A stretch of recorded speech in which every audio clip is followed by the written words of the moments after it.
I can't see. I can now. I'm not blinded by the light. That's better. No, not going to start singing. Not going to sing. Nobody needs that. Hi, everybody. Hope you all have had a good last couple of weeks. We have been on the road again. Yep. And if you've been following the YouTube page and the TikToks. I've been putting them on Instagram and which ports over to Facebook as well. So, yeah. So then you've seen where we've been. Yeah. Florida. We were in Florida. Tampa, St. Pete area. Yeah. Side. So we were down there. Had a nice trip down there. I mean, as much of a nice trip as it can be when traveling for work. But yeah, we got to explore some things we had never seen before.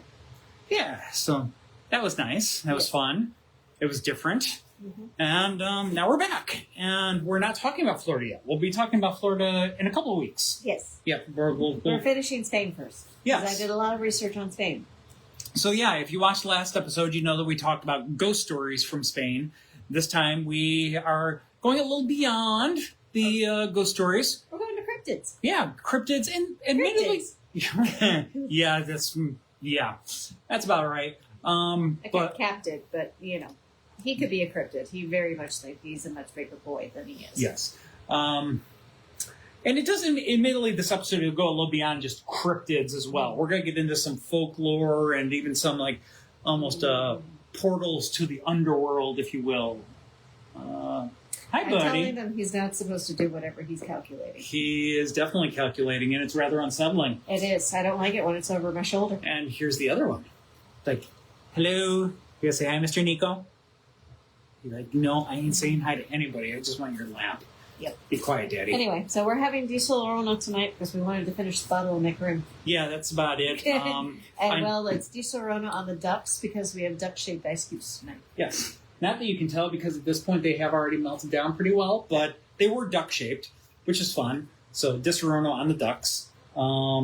Yes, we could have... Because I could, and I chose to. We could have done wine or sangria or something like that because, yes, we're talking about Spain, but, well, we didn't have that on hand, and I wasn't about to go alcohol shopping when our bar is as well stocked as it is. Yeah.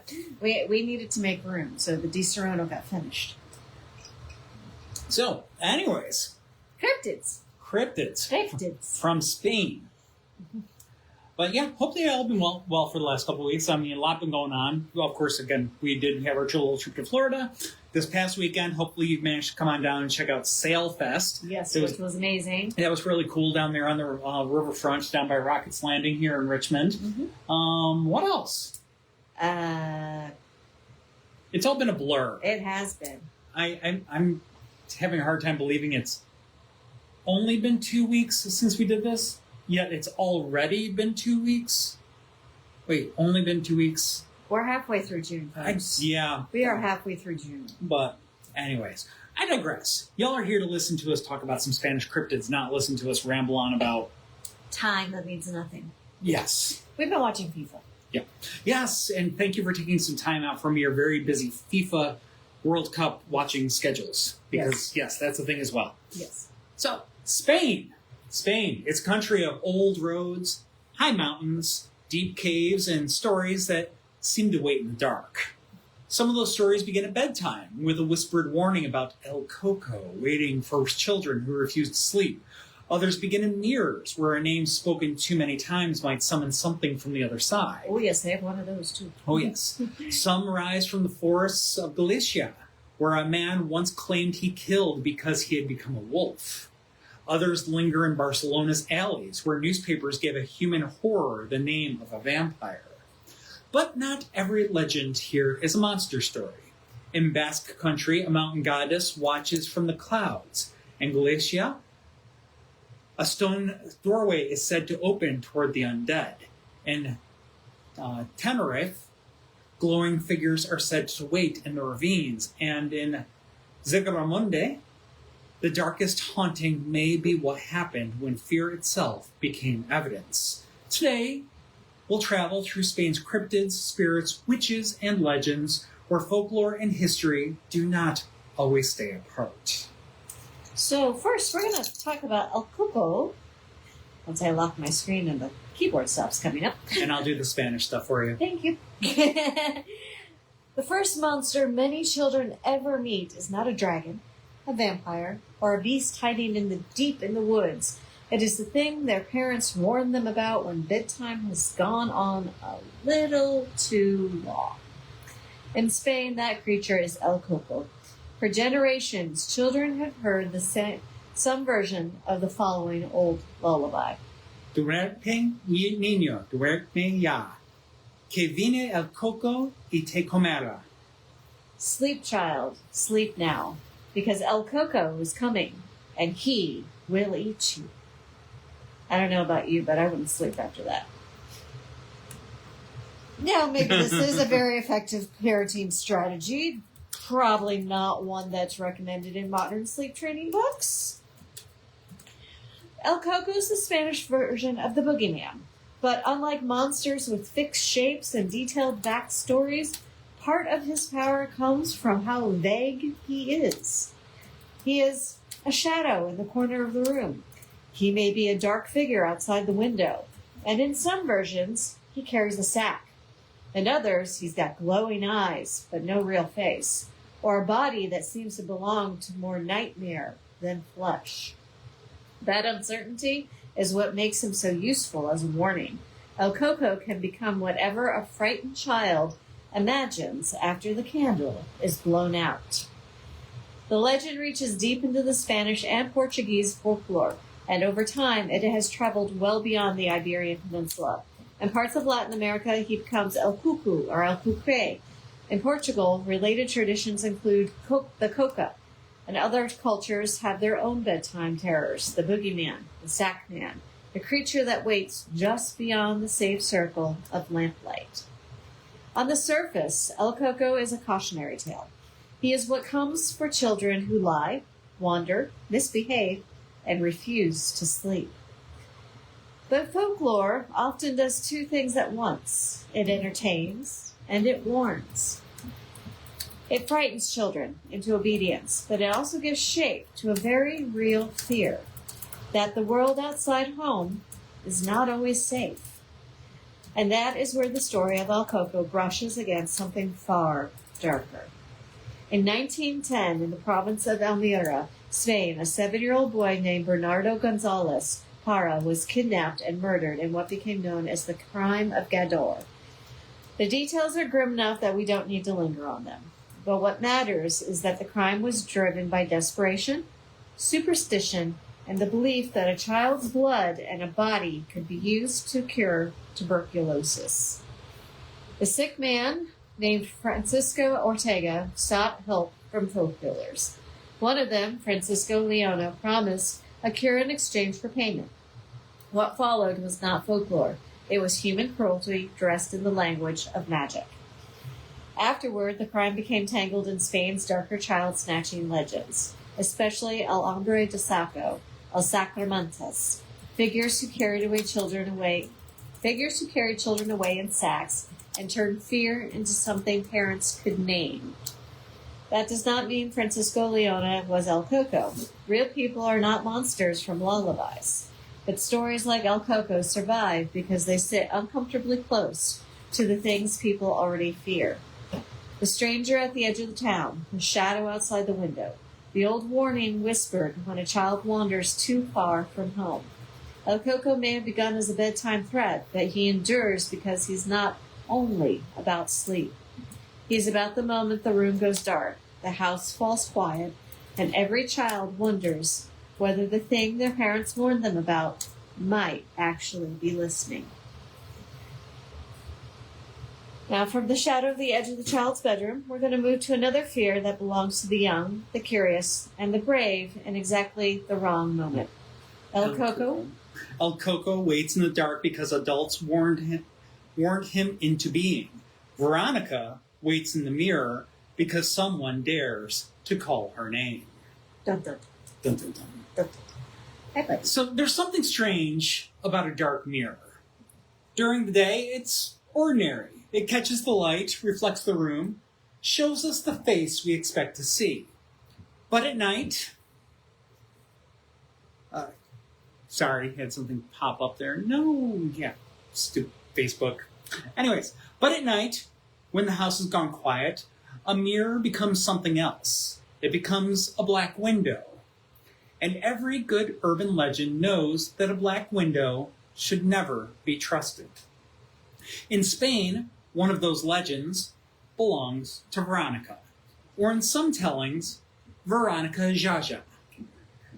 Like Bloody Mary in the English-speaking world, Verónica is a ghost of the mirror. The rules shift depending on where the story is told, because that is how playground legends survive. Sometimes you say her name 3 times, sometimes 5. Sometimes the room must be dark. Sometimes candles are required. Sometimes you must stand alone, close enough to the glass to see your own nervous breath fogging the surface. Then you say it. Verónica, Verónica, Verónica. And if the story is true, you will not be alone for long. According to the legend, Verónica appears behind the mirror, or inside it, or suddenly behind the person foolish enough to summon her. She is often described as a dark figure, more outline than body, more presence than person. Some versions say she reaches out to strangle the caller. Others say a nearby blade or pair of scissors becomes the instrument of her revenge. But in many versions, the person who calls her dies without a struggle. In others, they survive, but never fully escape. They are haunted by nightmares for the rest of their lives. Which is a little dramatic for a sleepover game, but that is also the point. Mirror legends live in that strange space between daring and dread. Nobody really believes it, not completely, but nobody wants to be the first one to stand in a dark bathroom and prove it. The question, of course, is who Verónica is supposed to be. One version says she's a teenage girl who played with the occult and went too far. She used a Ouija board, performed a ritual, or called on something she did not understand. The next day, she was dead. Because of that careless crossing of the boundary between the living and the dead, her spirit became trapped in the mirror world. Now she waits there, summoned by the same kind of game that doomed her. Another version gives her a more tragic human story. In that telling, Verónica was a beautiful girl who loved her hair and spent hours brushing it before the mirror. One day, someone hid in her room as a cruel prank. When she sat down to brush her hair, the person came out. Came out, covered her mouth, and cut it all away. Humiliated and devastated, Verónica took her own life. Afterward, her spirit remained bound to the mirror where she had once admired herself. In this version, the ritual involves brushing your hair 100 times while calling her name. That detail feels almost fairy tale-like. The beautiful hair, the jealous cruelty, the punishment tied forever to the object of vanity. But beneath it is something more unsettling. The idea that a mirror does not only reflect who we are, it remembers who we were. Some modern tellings of Verónica are also linked loosely to the real case of Estefana Gutiérrez Lázaro, a teenage girl from Madrid who died in 1991 after a period of strange illness and distress. Her family later connected her troubles to a Ouija session, and the story became part of Spain's modern paranormal culture. The 2017 horror film Verónica drew inspiration from that case, though like most horror films, it reshaped reality into something more cinematic. Still, it is easy to see why people connect the stories. A teenage girl, a forbidden game, a death that people struggle to explain. In folklore, those ingredients do not stay separate for long. But Verónica is not only a modern legend. She belongs to a much older family of mirror spirits and summoning games. For centuries, people have treated mirrors as thresholds. They have been used in fortune-telling, mourning customs, ghost stories, and rituals meant to reveal the future. A mirror shows the present, but folklore keeps asking whether it might also show the dead. That is why Verónica feels familiar even outside of Spain. In the United States and Britain, children whisper about Bloody Mary. In Japan, there is Hanako-san, a spirit summoned in school bathrooms. Across cultures, the settings change, but the fear remains almost the same. A child stands before a reflective surface or a closed door and calls a name they should not call. Then they wait for an answer. And that may be why the Verónica legend continues to work. It does not require an old castle, a moonlit cemetery, or a monster in the woods. It only needs a mirror, the kind you pass every day without thinking. So the next time you find yourself alone at night, glancing up too quickly at your own reflection, remember Verónica, and maybe do not say her name. Not even once. I'm not going to count how many times we just said her name with reflective surfaces. I don't know if cameras count. I see me. Mm-hmm. You see you. Mm-hmm. Mirror. Reflection. Reflection. Reflection. I can't see myself. It's probably for the best. I saw several comments pop up. Do we need to?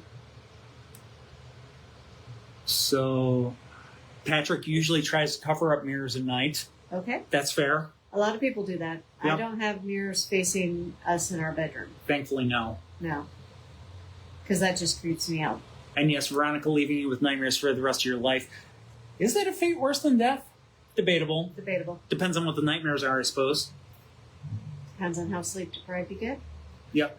And mirrors, yeah, mirror folklore is just, it's so fascinating. It's just an everyday object, something that's been around for thousands of years at this point in time. Yep. Of course, mirrors have improved over time, but there's mirrors dating back a long, long time. Yeah.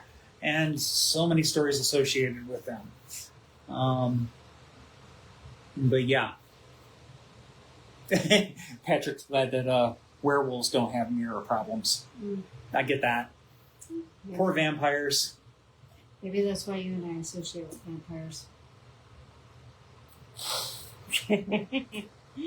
All right. Not every Spanish legend waits inside the house. Some live in the landscape itself. So let's leave the dark mirrors behind, travel over to Tenerife, where a ravine near Gilgamore has become famous for strange lights, missing time, and beings that seem to glow from another world. On the island of Tenerife, the landscape can feel almost otherworldly before anyone adds a legend to it. There are volcanic slopes, deep ravines, sudden shadows, and roads that wind towards places where the land looks older than memory. And near Gilgamar, the southeast of the island, one of the places is Barranco de Badajoz. Badajoz. I think I got that right. Okay. It's something, of course, entirely different. It is a place where time slips. A place where lights appear in the darkness. A place where people can claim to have seen beings who do not seem to belong in this world. For years, the ravine was associated with mining. Tunnels and galleries were cut into the rock, reaching deep into the walls of the Barranco. These mines gave a place a practical purpose. They also gave the legend somewhere to hide. After all, a dark tunnel already is half a ghost story before anybody steps inside. True. Very true. The region also carries a much older echo. Tenerife was once the home to Ganache people, the indigenous inhabitants of the island, whose mummies and burial traditions have added another layer of mystery to the ravines and the caves. In a place where ancient remains, abandoned mines, and volcanic silence come together, it's not hard to understand how your imagination begins to open doors. The most famous legend of the Barranco de Badajoz center on the glowing people. They're usually described as tall figures dressed in white, shining with an unnatural light.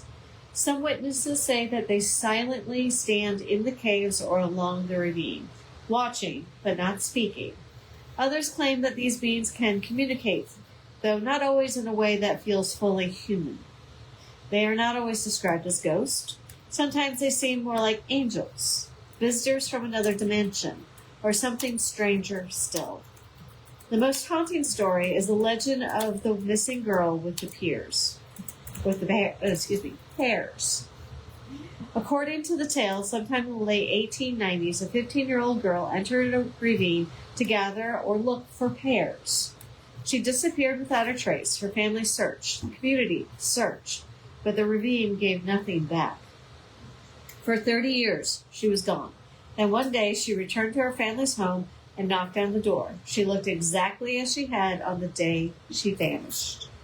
When her stunned family asked where she had been, the girl told the story that only made the mystery deeper. She said she had fallen asleep beneath a pear tree and awakened to find a tall figure, dressed in white, standing nearby. The being led her into a cave where she saw a beautiful garden filled with other luminous people. They spoke with her for only a short time, and then she left. To her, only moments had passed.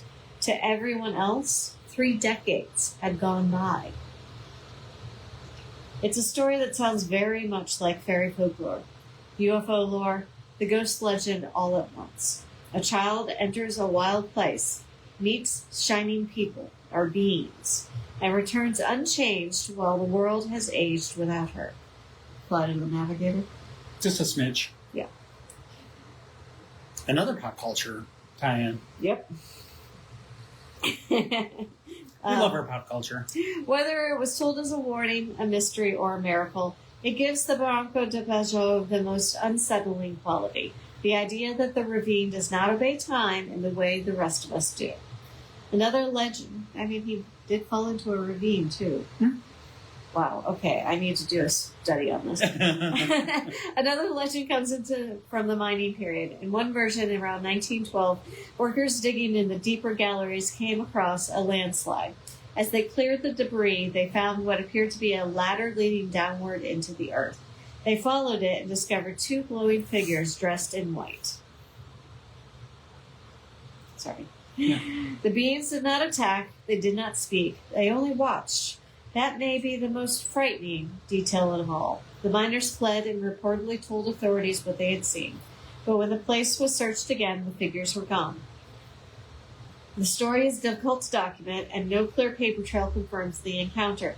Still, the legend persisted, and it was helped along by the fact that the parts of the mining galleries were later abandoned after collapsing and flooding.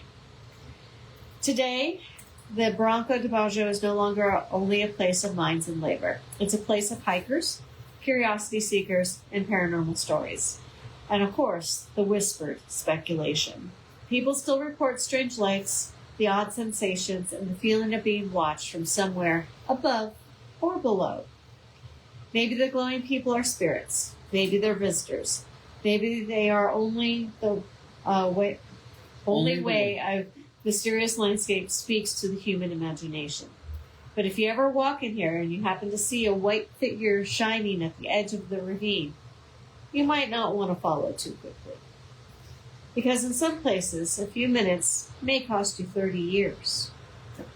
So, great minds. Patrick called out the Flight of the Navigator right about the same time that you said it. Yeah. So, wait a minute, I'm hearing way too many similar things. Ravine folklore. In Ray Bradbury's The Halloween Tree, the ravine represented death, grasping out and holding tight, trying to never let you go. However, I could see it being portal-like too, in that if you go through it and come out somewhere else, I would be interested in the folklore and symbolism associated with ravines. That's Patrick. Patrick's comment. I'm intrigued. It could be fun. That could be fun. It could be fun to go down. Maybe a whole Haunted Ravines episode one day. We've already talked about several of the canyons, which is technically could be ravines. Yeah. We've done a lot of haunted canyon stories over the years. Yep. The years. Oh, God. I wonder how many... I'll have to check after... in 2020. Yeah, I know. I have to check after we're done here how many episodes we're in now. But, yes. And I do want to make... This is a very belated disclaimer. Our sincerest apologies for butchering some of these pronunciations. I don't speak Spanish at all, so I apologize. And You're trying. I'm trying, but even then, I just have a very, very, very basic grasp on the language. Some of these names in particular, they're not part of everyday vernacular. Vernacular. And so The pronunciations could be completely butchering them. If we're doing so, sincerely apologize. Yeah. That is not our intent at all. Nope. But, anyways, carrying on. Moving on. The glowing people of Barranco de Badajoz blur the line between folklore, fairy tale, and something almost cosmic. But in our next story, it brings us back to Earth in a much darker way, to the forests and mountain roads of Galicia, where one man claimed the monster was not watching from the shadows. It was inside him. Now, we covered Manuel Blanco Roma Santa once before, back in our Werewolves episode that aired on January 4th of 2021. Yeah, it's been a hot minute. Just a hot one. At that time, he appeared as one figure in a long line of wolfmen, cursed killers, strange trials, and old fears about what might happen when a human being becomes something else. But for this episode on Spanish cryptids, Roma Santa deserves a closer look. Because his story is not only a werewolf legend, it is a real criminal case wrapped in the language of folklore, and it remains one of the strangest intersections of myth, murder, and belief in Spanish history. Manuel Blanco Roma Santa was born in 1809 in the province of Allariz, in Galicia. As a young man, he worked as a tailor, but his life eventually became restless and rootless. After the death of his wife, he began moving through Galicia and Portugal, earning money where he could as a traveling salesman, a laborer, and most importantly for this story, a guide. That last role mattered. Roma Santa knew the roads. He knew the mountain paths. He knew the isolated routes between villages, the ones people used when they needed to travel through country that could feel dangerous even in daylight. In the 1840s, Galicia was struggling with hardship and famine. The forests and passes were lonely. Wolves were still a real fear. And a person who knew the way could seem like a gift.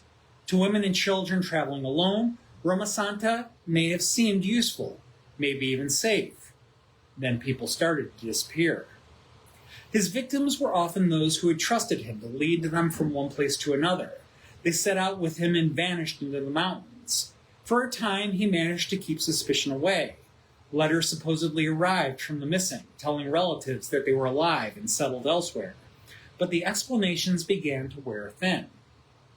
Roma Santa was seen selling clothing that had belonged to the people who had disappeared. Rumors also spread that he was selling grease or soap made from human fat, giving him one of his darkest nicknames, the Tallow Man. By 1852, the whispers had grown too loud to ignore. Roma Santa was arrested in the province of Toledo, where he had been living under a false name, Antonio Gomez, and taken back to Galicia to face trial in Allariz.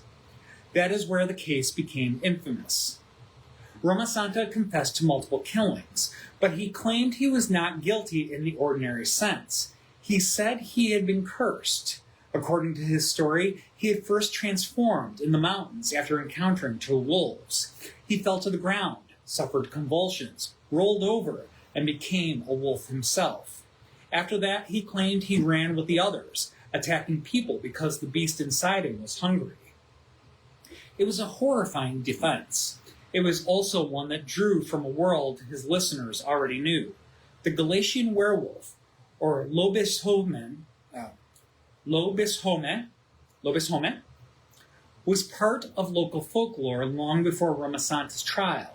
In some traditions, a seventh son could be marked for the curse. In others, the transformation came with the full moon, or with certain rituals, or with the shedding of clothing before running wild through the countryside. Some stories said the werewolf would travel from village to village, taking on skins, rolling in dust or mud, and losing the human self until the curse passed. Roma Santa did not invent the werewolf. He borrowed a shape that had already existed in the imagination of Galicia. But the court was not ready to accept moonlight as an excuse. When asked to transform in court, Roma Santa claimed the curse had already ended. Doctors examined him according to the limited and often flawed medical ideas of the time, but the authorities did not believe he had been helplessly overtaken by a wolf. He was convicted of 9 murders and sentenced to death. Still, his werewolf claim had already escaped the courtroom. The case drew attention beyond Spain. Some observers wondered whether Roma Santa might be suffering from what is now known as clinical lycanthropy, a rare condition in which a person believes they have transformed into an animal. Others believed he was simply a calculating killer who had used an old superstition to explain the unexplainable. Queen Isabella II eventually commuted his sentence from death to life imprisonment, partly because there was an interest in studying him and his claims. Roma Santa died in prison in Porta in December of 1863. Some versions of the story say he died of illness. Others, darker and more legendary, claim a guard shot him to see if the wolf would finally appear. By then, the truth no longer belonged only to the court record. The Werewolf of Allariz had become something larger than Manuel Blanco Roma Santa himself. He became a warning about the lonely road, the stranger who offers to help, and the old fear that something human can carry something monstrous beneath the skin. And that is what makes the story endure. Not because it proves werewolves are real, but because it reminds us that folklore does not always come from fantasy alone. Sometimes it grows around real terror, giving a name and a shape to what people are most afraid to understand.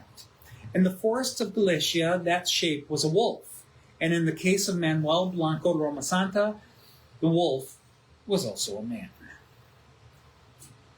I saw Patrick typed quite a bit.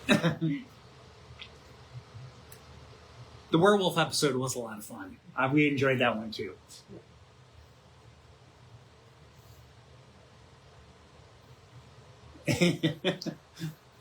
We love our resident werewolf. Yes, we do.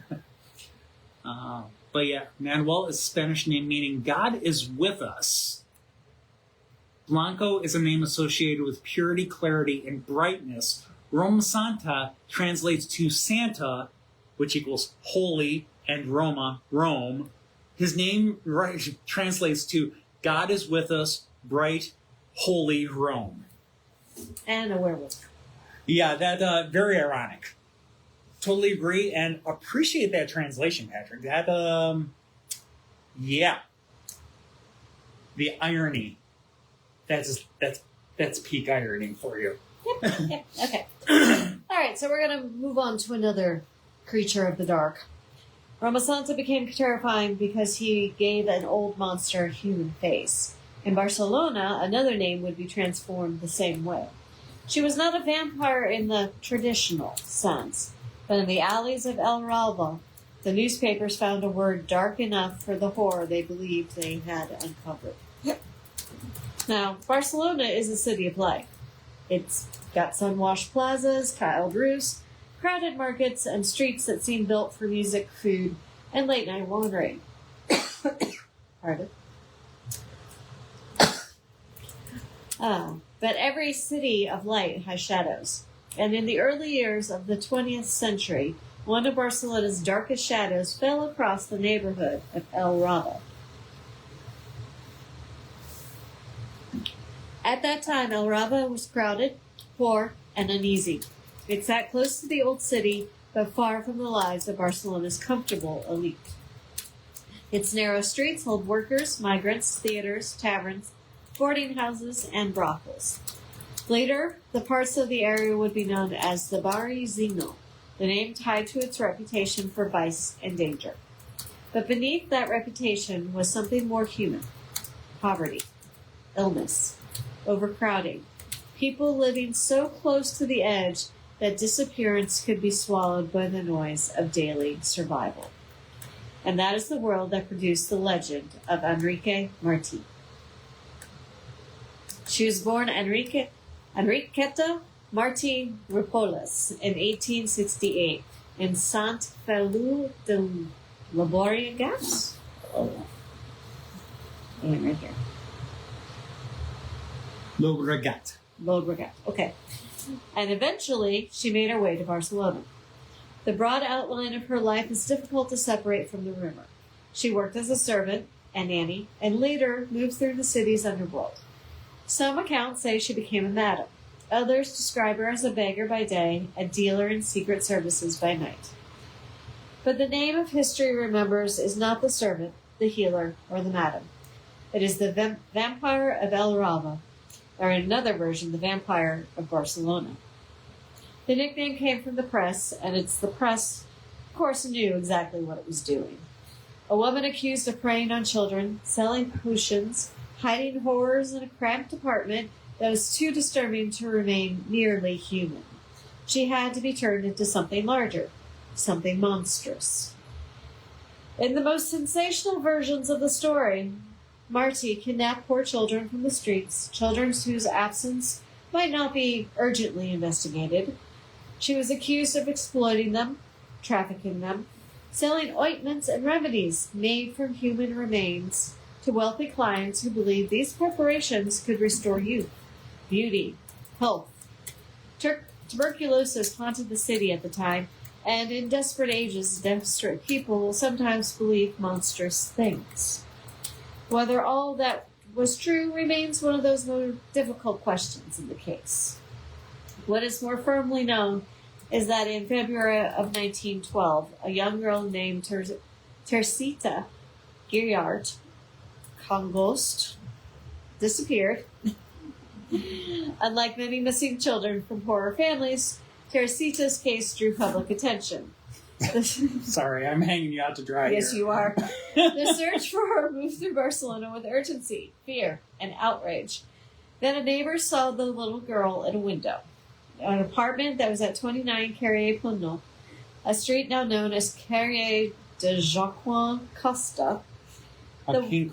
Joaquin, excuse me. The woman who lived there was Enriqueta Martí. The police entered the apartment. They found Teresita alive. Her hair had been cut, her identity altered, and she had been kept inside under Martí's control. Another girl, often called Angelita or Angelita, in the accounts of the case, was also found there. From that moment, the story erupted. Police searched the apartment and other places linked to Martí. Reports describe the bones, jars, clothing, hair, ointments, and strange preparations. The newspaper seized on every detail, and Barcelona recoiled. Here, it seemed, was not merely a kidnapper, but a figure from a nightmare, a woman who moved between the misery of the poor and the appetites of the wealthy, a creature who fed on the forgotten and sold the results to those who could afford not to ask questions. But the legend does not always wait for evidence. Some later researchers have argued that the press built a black legend around Enriqueta Martí. They suggested that the kidnapping of Teresita was real. The wider claims of serial murder, occult medicine, and elite conspiracy may have been exaggerated, distorted, or even impossible to prove. Some have even argued that Martí became a scapegoat for the city already in full child exploitation, corruption, and class anxiety. That possibility does not make the story less disturbing. It may make it actually even more so. Because either Enriqueta Martí was the monster Barcelona believed it had found, or she became the face placed over a much larger darkness that no one wanted to examine closely. She never stood trial for the full legend attached to her name. In 1913, she died in prison. Officially, her death has often been attributed to illness, but rumors soon claimed she had been killed by other inmates, or silenced before she could make powerful clients. Like everything else in the story, her ending became fogged by suspicion. And so the vampire remains suspended between history and horror. She is not a vampire from the old folkloric sense. There are no fangs, no coffin, no ancient castle on a hill, but the nickname endured because it gave people a shape for what frightened them. The draining away of childhood, innocence, safety, and trust. Walk through modern El Raval today and you'll find restaurants, galleries, shops, the movement of a living city. But beneath those streets is an older Barcelona, one that was remembered with hunger, fear, and children who disappeared far too easily.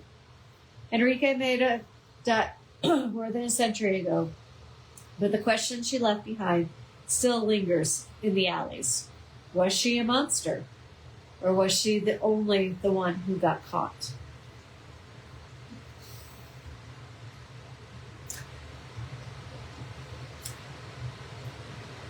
Sorry, some very, very real modern day parallels there that we probably shouldn't get into on this episode. Nope. We're not going there. Yeah. Release the files. Moving on. Yes, sorry. Oh God. Anyways. Moving on.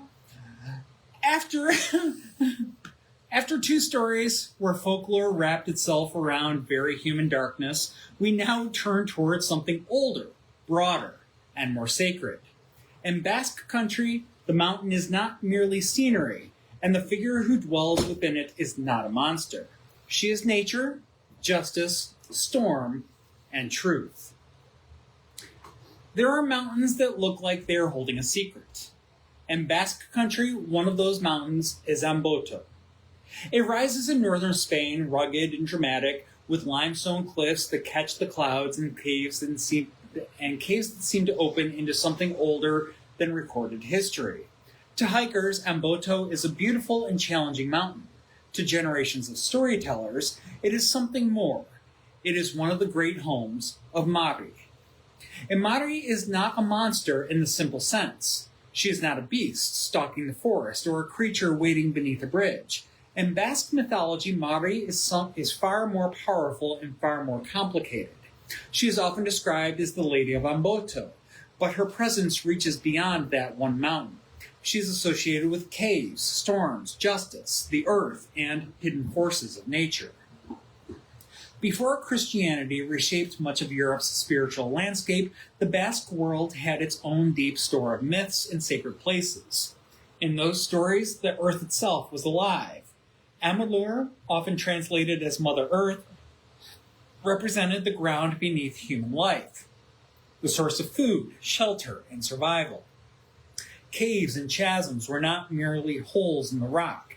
They were gateways into the interior of the earth, places where treasures and dangers could exist side by side. Mari belongs to that world.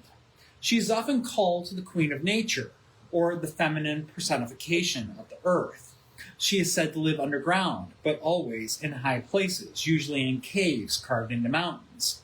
Anboto is her most famous dwelling, and when clouds gather around its summit, some say Mari has returned home.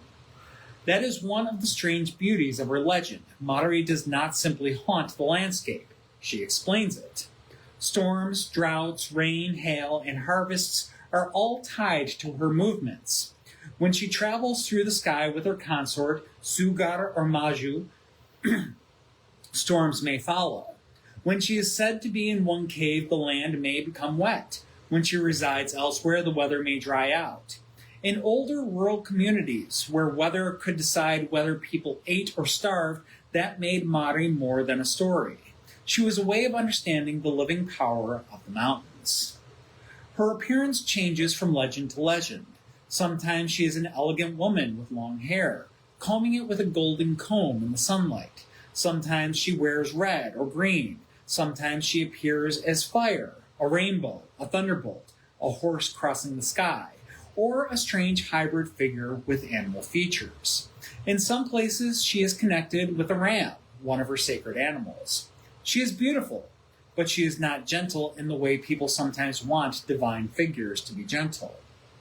Mari is a guardian of balance. She punishes lies, theft, broken promises, arrogance, and disrespect. She is especially tied to truth. One old saying claims that she feeds on affirmation and denial, meaning falsehood itself belongs to her domain. If a person lies, steals, or takes what does not belong to them, Mari may take back what they have hoarded. In that sense, she is not evil, she is justice. But justice can be frightening when it arrives from inside a mountain. There are rules for approaching her. In some traditions, if a person is granted permission to enter her cave, they must speak to her properly. They must not sit down in her presence. They must never turn their back on her when leaving. These details matter because they tell us what kind of being she is. Mari is not a ghost to be chased, or a spirit to be summoned for amusement. She is a force to be respected. She's a queen. Absolutely. One of the gentler legends connected to Mari tells of a young girl named Catalin. According to the story, Catalin was tending sheep near Mount Tenjoki when she realized one of them had gone missing. Afraid of what would happen if she returned without it, she climbed toward a cave she had been warned not to approach when Mari was there. At the entrance, she found the missing sheep. Beside it stood the most beautiful woman she had ever seen. It was Mari. Instead of punishing the girl, Mari asked who she was. Catalin answered honestly. She said she had no family and that the sheep belonged to a nobleman from her village. Mari then offered her a bargain. If Catalin would stay with her and work in the cave for 7 years, she would be rewarded. Catalin accepted. Inside the cave, time passed strangely. She learned to spin thread, make bread, understand plants, and hear the language of the animals. When 7 years had passed, Mari had kept her word. She gave Catalin what looked like a piece of coal. The girl was surprised, but she did not complain. Only when she left the cave did the coal turn into shining gold. Because Catalin had been honest, patient, and respectful, she was rewarded. And may be the heart of Mari's legend. She is not simply a mountain goddess, a storm spirit, or a mysterious lady in a cave. She is the power of the land itself, watching how humans behave and when they think no one is watching. So when the clouds gather around Anboto, the wind moves through a high stone, it is easy to understand why people once looked up and whispered, Mari had come home. And if the Lady of Anboto is home, it is best to speak truthfully. It is best to keep your promises. And whatever you do, do not turn your back on her. Yep. She is a queen after all. Mari reminds us that mountains can hold power, rules, and warnings. In Galicia, another mountain carries a different kind of warning. Not about turning your back on a goddess, but about crossing a doorway that may not lead only from one side of the stone to the other. High in the mountains of Galicia, there is a place that looks less like something built and more like something left open. It stands on Monte Secho in the Sierra de Docando, where the wind moves over the stone and the landscape seems to belong to an older version of the world. Hikers who make their way there find a strange formation of rock, rough, weathered, and arranged in such a way that it resembles a doorway. Locals call it the Porta do Alén, the door to the beyond. And in a country filled with old churches, ancient paths, caves, saints, witches, and wandering spirits, that is not a name given lightly. The origin of Porta do Alén is uncertain. Some describe it as a megalithic-looking formation. Others speak of it as a portal raised by ancient people, possibly connected to funerary rites, old rituals, or the deep spiritual traditions of Galicia. The most dramatic legends say it was created by Celtic druids as a passage between the living world and the spirit realm. That may be folklore more than archaeology, but folklore has its own kind of truth. People do not need a formal excavation report to feel that a place is strange. Sometimes a doorway in the stone is enough. For generations, the Porta do Alén has been treated as more than a landmark. It has been used as a place of offerings, wishes, and uneasy reverence. Visitors have left food, flowers, candles, small objects, written notes, and tokens of hope near the stones. Some come for luck. Some come for healing. Some come because they have heard that the doorway is not symbolic at all. It is a threshold. According to legend, the Porta do Alén connects our world with the world of the dead. On certain nights, when the veil between places grows thin, spirits may pass through. The wind around the stones is said to carry whispers, messages, and warnings. Those who go there seeking contact with the dead are told to follow the ritual carefully. One version says a person must pass through the doorway from north to south, leaving an offering such as bread, flowers, or a lit candle. Then they must remain silent and listen. The answer, if it comes, will come on the wind. But there is a danger. If the ritual is done incorrectly, the punishment may be illness, the loss of one's voice, or worse. And when the seeker is finished, they must pass back through the doorway again. Otherwise, part of them may remain on the other side. That warning appears again and again in stories about the Porta do Alén. Do not walk through carelessly. Do not treat it like a novelty. Do not cross the threshold unless you are prepared to come back properly. Because not everything beyond the door is waiting quietly. The Porta do Alén is also tied to one of Galicia's most chilling legends, the Santa Campanya, the Holy Company. In Galician folklore, the Santa Campanya is a procession of the dead that moves through the night, usually along lonely roads, forests, or village paths. The spirits are often described as wearing white shrouds or cloaks, carrying candles, and walking in silence. Sometimes they are not seen at all. Instead, a person may smell candle wax in the wind, feel a sudden chill, or sense that something unseen is passing close by. The procession is often led by a living person, cursed to walk at its head while carrying a cross or holy object. By day, that person remembers nothing. By night, they are drawn out again, condemned to lead the dead until the curse is passed to someone else. To meet the Santa Campanya is never a good sign. Some say it foretells death. Others say the procession is searching for a soul to take with it.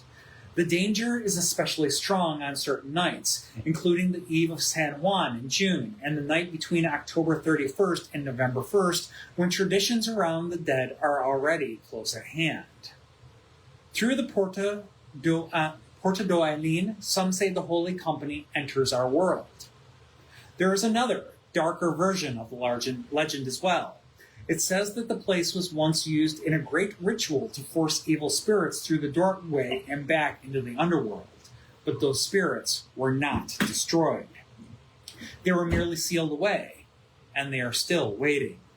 That is why the old advice remains simple. Never walk through the Porta do Alén without reason. You may think you are only stepping between two stones on a windy mountain in Galicia, but perhaps the door is not empty.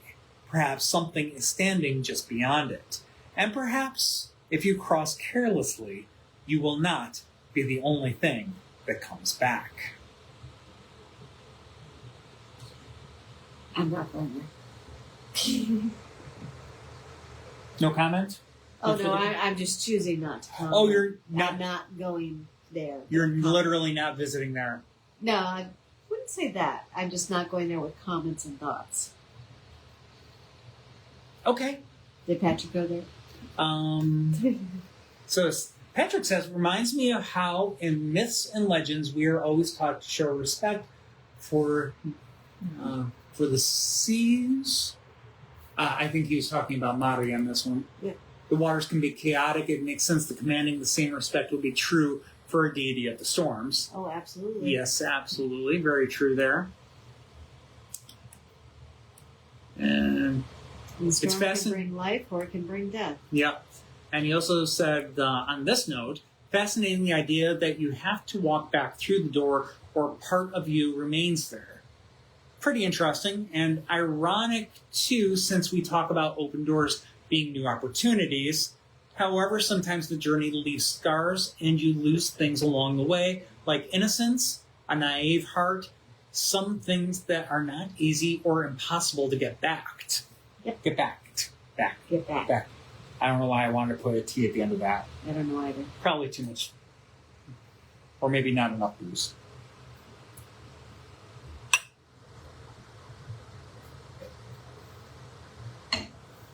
Cheers, everybody. Yes. The Porta de Alén asks what might pass between the living and the dead when the threshold is open. Our final story brings us to another place of caves, fear, and old belief. But here the hauntings not only supernatural. In Zugarramurdi. The real terror came from what happened when rumor, folklore, and accusation were given the power of law. In northern Spain, close to the French border, the village of Zugarramurdi sits among the green hills and thick woods of Navarre. Oh, I've gotten there, but that's the French version. Navarre. It is a beautiful place, quiet, rural, almost storybook in its appearance. But a short walk from the village, through the trees, the land opens into a cave that has carried a darker name for more than 4 centuries, the Witch Caves of Zugarramurdi. The cave itself is not a small hidden hollow. It is a broad and dramatic, carved by water and shadow, with a stream running through it. That stream has been called Ubladabidua. That is roughly what it is. Obladiua. Ubladiua. Bless you. Yeah, exactly. Sorry again for the pronunciation, but I think that's about right. But in a legend, it takes on a more sinister name. Infernum Kedururaka. Infernuruka Eureka. The stream of hell. The stream of hell. You want to roll with it? Go, please. Standing there, save me, with the rock overhead and the water moving through the dark. It's not difficult to understand why people imagine secret gatherings, torchlit, chanting, and figures moving in the cave mouth after sunset. But the real horror is not the witches that gathered there. The horror is what happened when people believed they did. In the early 1600s, fear of witchcraft spread through parts of western Pyrenees. The Basque-speaking communities of Navarre were already seen by some outsiders as remote, strange, and difficult to understand. The language was unfamiliar. The customs were old. The forests were thick. Folk healing, herbal knowledge, and the local traditions could easily be misread by authorities who were not already looking for evidence, who were already looking for evidence of evil. That word, or the word that became central to the case, was aquilare. Aquilare. In the Basque country, it's often translated as the pasture of the he-goat, though over time it became the Spanish word aquilare, meaning witch's Sabbath. According to the accusations, the caves and nearby meadows were places where people gathered at night to worship the devil, perform obscene rituals, curse crops and call storms, harm animals, and blaspheme against the church. You know, every Saturday night stuff. Yeah. Today, we should hear those charges carefully. Yeah.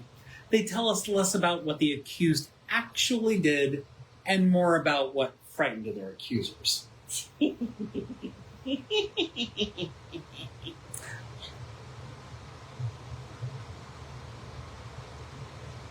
Anyways, do you want to carry on or you want me to carry on? I'm sorry, I have feelings about the old traditions of the witches that were then put to the test because of Christianity. I have strong feelings. Yeah, as folks are entitled to. The panic began when a young woman returned to the area after spending time in France and claimed that she had taken part in witch gatherings. Soon, she began naming others. Neighbors accused neighbors. Families turned against families. Stories multiplied. The ordinary tensions of village life were transformed into evidence of a hidden conspiracy. Before long, the Spanish Inquisition became involved. We're not going to break into song. People of Zugarramurdi and surrounding communities were arrested and taken to Logrono. Some confessed,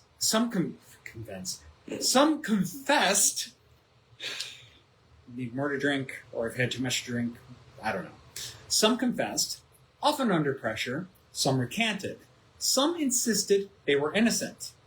In the logic of a witch trial, almost every answer could become dangerous. Confession proved guilt. Denial could be treated as stubbornness. Silence could look suspicious. Even survival under torture might be twisted into evidence of supernatural protection.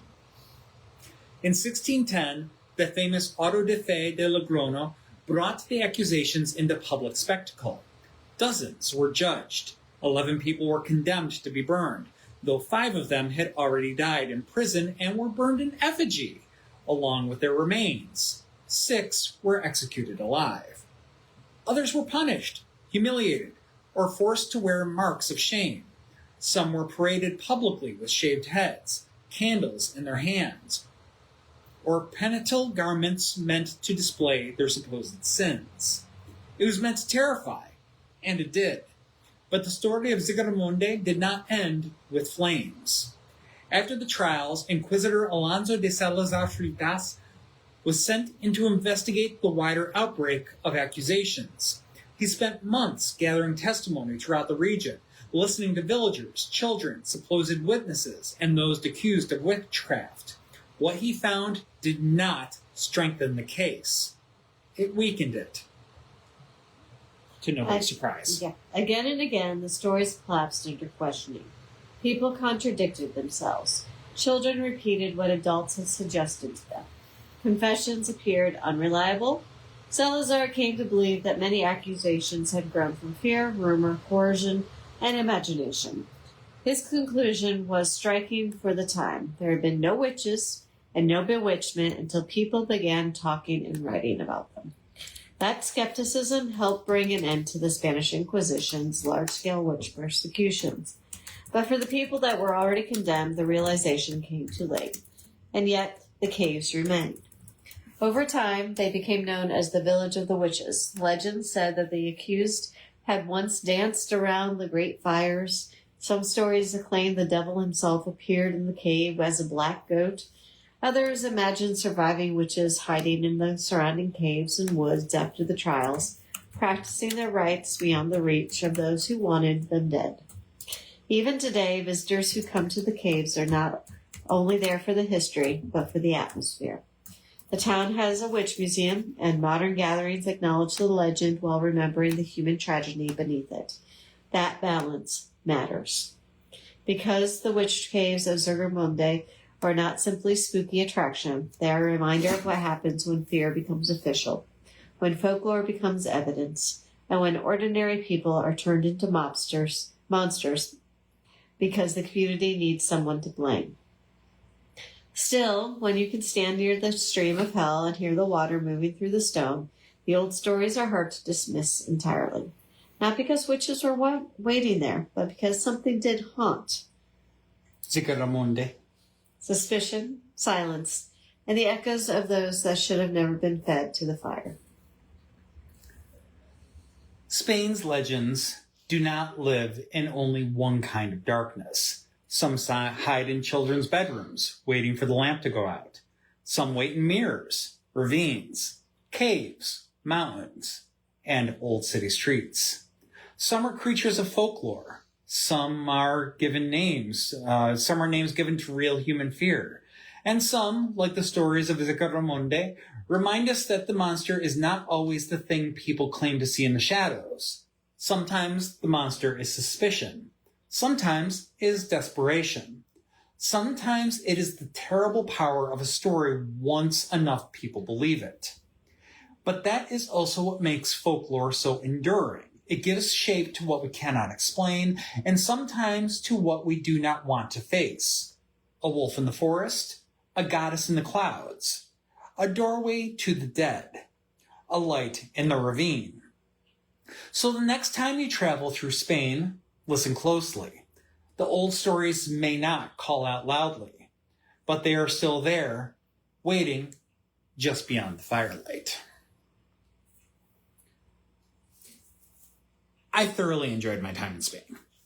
I want to go to Spain. Very hospitable people, beautiful landscape, both in the city and in the countryside.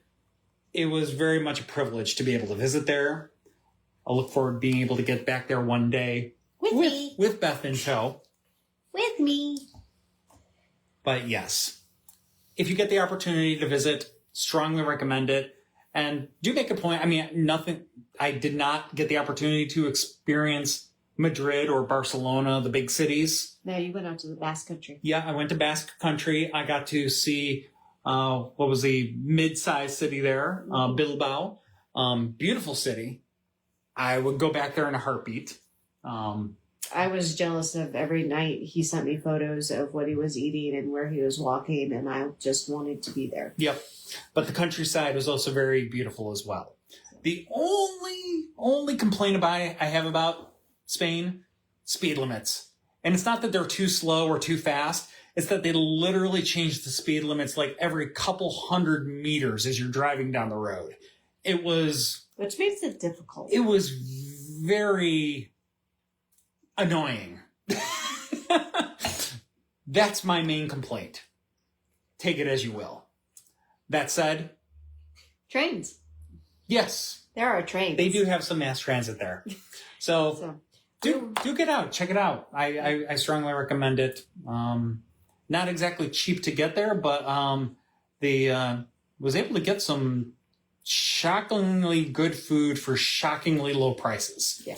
So you pay to get there, but the food is not badly priced. Yeah. Anyways. We will be back in 2 weeks, June 29th for Haunted Florida Dos. Part 2. Because we've done Haunted Florida before. I don't remember exactly when, but we've done it before. Yeah. And this one is more on the Gulf Coast area? I don't know. I don't remember anyway. In any case, if you've been watching our Facebook Live or our Facebook Reels or our TikToks or whatnot, you're going to get a little preview. Yeah, you've got a little preview of what we're going to be bringing forward. Of course, this format, stories will be longer, will be more fleshed out. So if you enjoyed those TikToks from last week, tune back in with us in a couple of weeks as we share some of those stories again in a much larger or longer format. Yeah, and we're actually going to do back-to-back weeks. So we will be also on July 6th as well, where, thank you, Alex, we're going to be doing Revolutionary Ghouls and Spirits. We'll be broadcasting from New York. Yes, we will. So, if you enjoyed our New York sunsets from previous episodes, I don't know that we did an episode up there last year. I don't think we timed it to do one. I think we may have timed it deliberately to not do one. Yeah. I don't know. But this time we're timing it to do one. So we will be doing a live from New York in 3 weeks' time. Yep. But 2 weeks' time, back here in Richmond with Haunted Florida Part 2. Yep. Dos. Because Florida is more Spanish in origin. So, anyways. But yeah, thank you for watching. Thank you for dealing with our abhorrent pronunciations of some of the proper names in Spain. Sincere apologies to anybody that may have been offended by any of that. I tried.